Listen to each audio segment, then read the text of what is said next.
Assalamualaikum warahmatullahi wabarakatuh. Berjumpa lagi dalam sesi lab yang seterusnya. Kali ini kita akan belajar mengenai ash content. Okey, apakah itu ash content? Ash content dalam bahasa Melayunya apa? Abu, kandungan abu. Kenapa ada abu? Right? Actually apa yang kita nak kira adalah kandungan mineral. Okey, dalam setiap makanan ada kandungan mineral. Okay.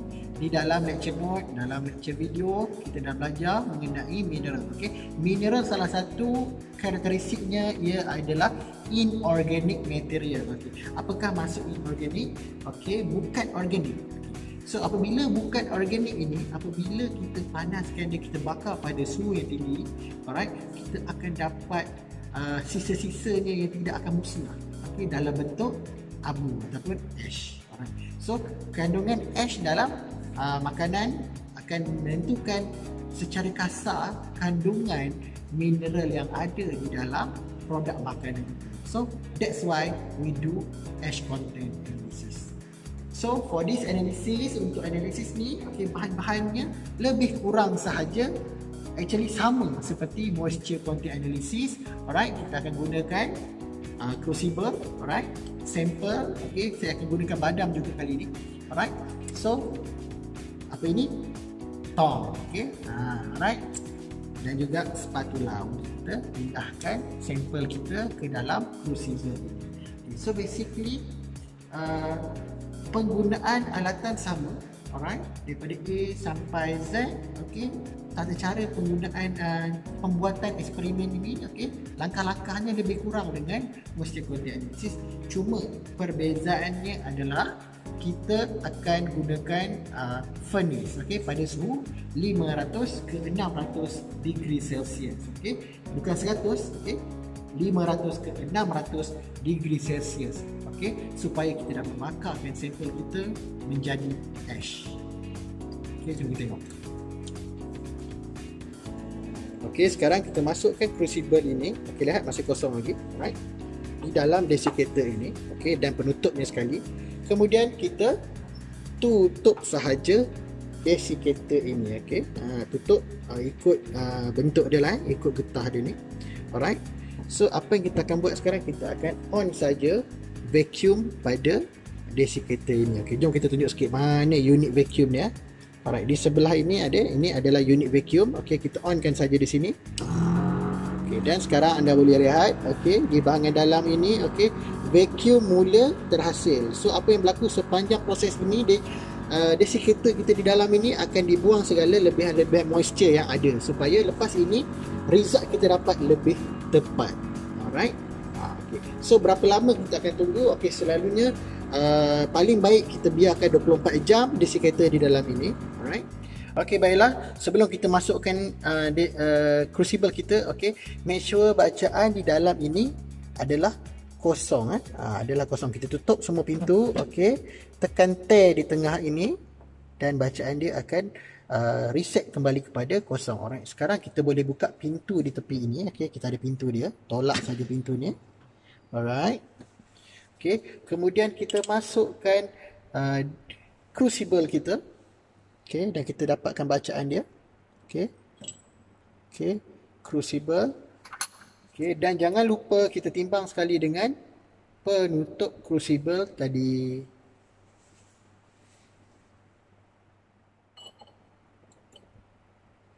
Alright, dan kita tutup pintu. Alright, so ini adalah bacaan data pertama. Okay, so apa yang korang lihat ini sila catatkan. Okay, ini adalah data pertama yang kita akan ambil. Boleh tengok korang punya job sheet. Okay, ada table saya letakkan untuk kita masukkan data. Alright, so ini adalah data crucible dan penutup tanpa sampel, crucible kosong. Okay, sila rekodkan data ini. Okey, seterusnya sekarang kita akan masukkan sampel kita, okey, iaitu badam. Okey, kita akan masukkan sampel kita ke dalam crucible dan kita akan timbang berat badam ini bersama dengan crucible kita.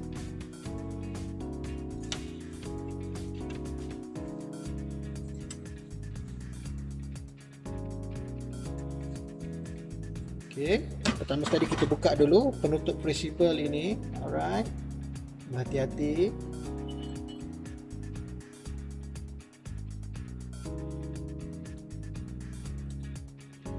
Okey, seterusnya kita ambil badam.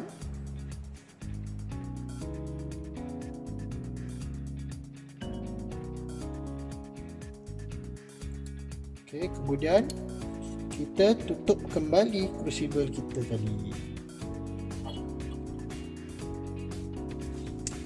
Kita tutup. Okey. Dan sekarang kita dah dapat bacaan crucible bersama dengan berat badam. Alright. So sila catatkan berat ini, okey. Tolak dengan berat crucible sebelum ini tadi, korang akan dapat berat sampel. Berapakah berat sampel yang korang gunakan? Alright. So sekarang kita dah dapat dua data. Okey. Okey, sila rekodkan sampel ini, nanti kira boleh tolak saja untuk dapatkan berat sampel.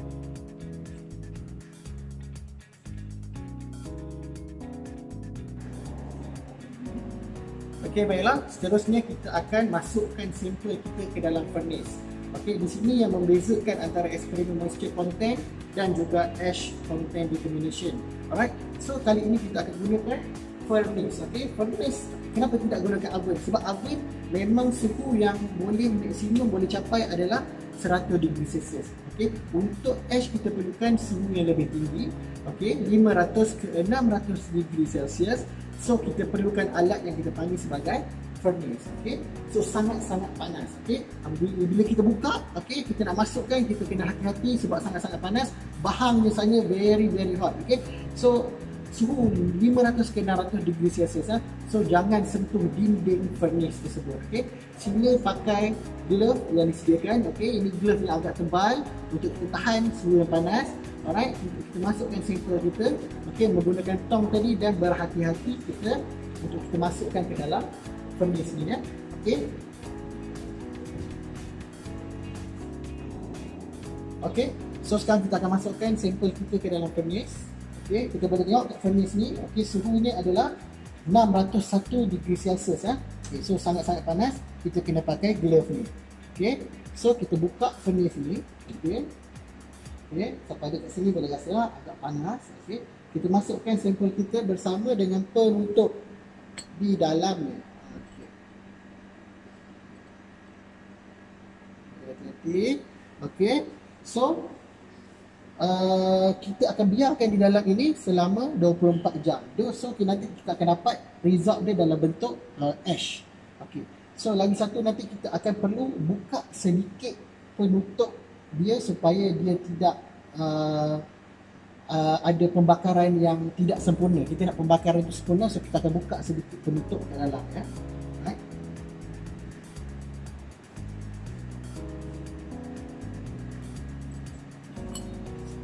Okey. So kita akan tutup dia. Dan kita akan biarkan selama 24 jam. Okey. Alright. So kita tunggu 24 jam. Okey, so sekarang kita dah 24 jam. Okey, tibalah masa untuk kita keluarkan sampel ash kita daripada furnace. Okey, sebelum tu walaupun setelah 24 jam, okey, kita takut furnace ini masih lagi panas. Okey, make sure anda sediakan glove yang kita masukkan hari tu dan juga tong. Alright. By the way, ada juga tong yang macam ni, tapi ada satu je kat lab, ataupun kalau kat lab lain boleh cari lah. Kat lab ni saya jumpa satu je. Ni tong dia special sikit, dia ada salib getah kat luar dia. Alright. So kita keluarkan dia, kita rasa kita buka dulu. Right. And then kita ambil dia untuk keluar. Jom kita lebih dekat. Okey, ini sampel kita. Alright, kita akan keluarkan dia dan kita akan tengok isi dalam dia macam mana. So it's okay, kalau rasa tak yakin untuk angkat dengan penutup, boleh pindahkan dulu penutup dia ke bawah. Okey. Okey. It's okay, letak dia kat bawah. Alright. And then kita ambil sampel kita dengan berhati-hati ya.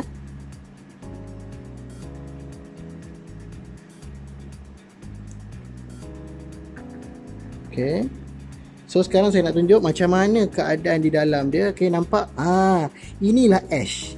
Inilah ash. Okey. Badam kita dah jadi abu, debu Kalau kita goncang-goncangkan sikit, dia akan hancur lah ni. Ni dalam keadaan ash. Inilah ash. Okay. Alright. So sekarang untuk mengelakkan dia panas, okay, tidak boleh terus timbang. Kita kena macam biasa, kita simpan dulu dalam desiccator. Okay, ni sampel kita dah letakkan ash sampel, okay, di dalam desiccator. So kita dah letak dalam ini selama 1 jam. Okay, untuk revision, okay, sama juga macam moisture hari tu. So macam mana sekali lagi cara nak on desiccator ini? Kita cuma masukkan, okay, yang ini saya terang lebih detail. Okay, ini adalah tube untuk salurkan motor vacuum kepada desiccator kita. Alright, so kita boleh masukkan dekat ruangan ini. Okay, alright, masukkan dekat sini.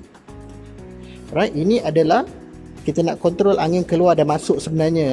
Okay, ataupun kalau macam saya rasa senang, saya cabut je, okay, untuk buang angin, ataupun untuk kita masukkan angin, kita pasang balik. Okay, so macam mana unit ni? Okay, plug dia di sini. Okay, on saja plug ni. Okay, kemudian on kan ini. Alright, so di dalam ni dia akan bentuk vacuum. Kita tunggu selama sejam. So desiccator akan lebih cepat. Lebih cepat bantu kita untuk menyejukkan sampel kita dan juga crucible kita. Okay, so kita tunggu selama sejam. Okay, selepas 1 jam, alright, sekarang kita pindahkan kembali crucible kita dan sampel kita ke dalam weighing balance untuk kita ambil data yang kedua. Okay, so make sure sama juga macam moisture, pindahkan crucible dan sampel anda berhati-hati, pakai glove dan juga bawa menggunakan tong. Berhati-hati, alright, jangan tergopoh-gopoh, sebabnya kalau jatuh memang senang pecah dan memang akan pecah. Okay, so sila ambil data. So ini adalah data after ashing, selepas ashing. Okay, so sila take note, saya take note data ini, okay, untuk memudahkan pengiraan kita. Alright,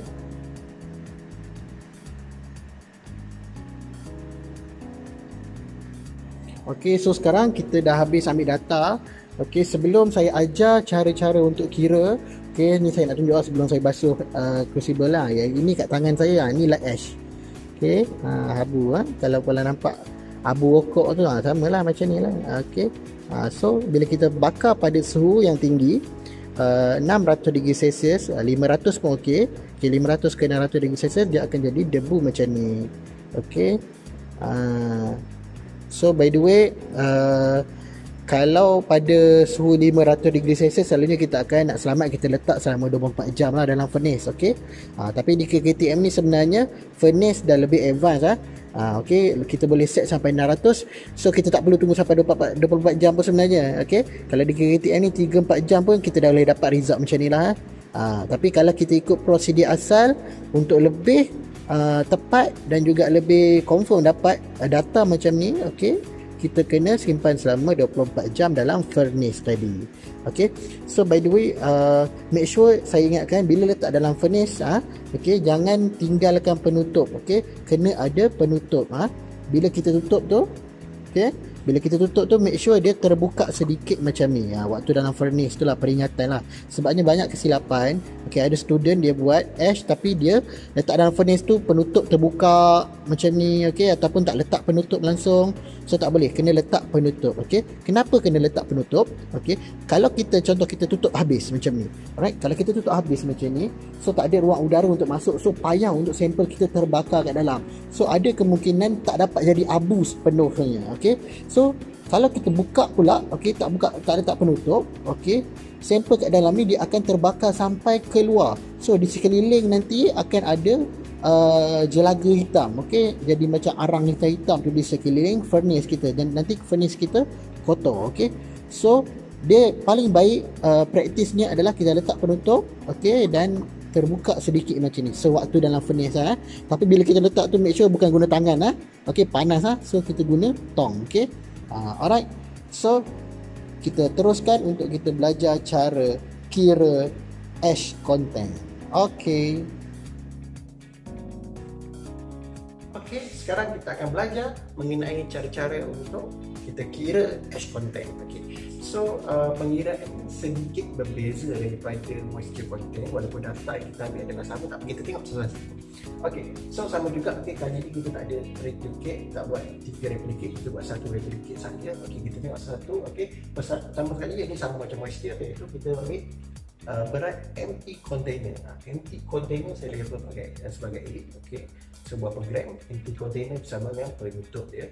Alright, container sampel. Okay, container dan juga sampel. Selepas kita masukkan sampel ke dalam container itu, berapa berat dia. Alright, saya letak sebagai B. Okay, sample weight. Okay, macam mana nak kira sample weight? Ingat lagi tak? Simple saja. Okay, iaitu kita B kita tolak dengan A. B tolak dengan A, dapatlah nilai C, iaitu sample weight. Okay, alright. So next, seterusnya container plus sample after ashing. Ini selepas kita keluarkan daripada furnace dengan di ash tadi. Okay, kita dapatkan data, kita timbang sekali dengan crucible, betul tak? Okay, so cara nak dapatkan okay, berat dia, kita timbang hasil timbang kita tadi. Okay, cantik tadi. Okay, letak sebagai nilai D, iaitu container tambah sample after ashing. Okay, ini selepas kita keluar pada furnace. Okay, seterusnya kita ada ash weight. Macam mana nak kira ash weight? Okay, ash weight ni yang berbeza sedikit daripada moisture, iaitu kali ini untuk dapatkan nilai ash weight kita perlu ambil nilai D. Okay, D kita tolakkan dengan nilai A. Okay, ini kita tolakkan dengan nilai A yang ini, barulah kita akan dapat ash weight. Okay, atau begini nilai ash weight. Okay, D tolak A, kita akan dapat ash weight. Okay, so seterusnya sekarang kita macam hari tu juga kita nak cari ash percentage. Okay, berapa ash content. Okay, berapa kandungan jumlah keseluruhan ash yang ada dalam produk kita. Alright, iaitu represent for minerals. Okay, so macam mana nak kira? Simple juga. Okay, kita ambil nilai E. Okay, nilai E kita bahagikan dengan nilai sample weight. Okay, E bahagi dengan C. Alright, kita darabkan dengan 100. Okay, maka kita akan dapat ash percentage. Okay, simple sahaja. Okay, so ini pun sama juga. Dari report sila hantar pada selewat-lewatnya Jumaat minggu depan, lagi cepat lagi bagus. Okay, format yang sama. Alright, gunakan sumber-sumber rujukan, sekurang-kurangnya 3. Boleh rujuk jurnal, boleh rujuk kepada buku rujukan online. Okay, so discusskan mengenai ash. Okay, daripada rujukan kawan dapat tu dan juga result kawan dapat ni, readkan, ceritakan apa yang anda faham mengenai ash di bahagian discussion. Alright, so itu sahaja untuk ash. Okay, thank you very much. Assalamualaikum warahmatullahi wabarakatuh.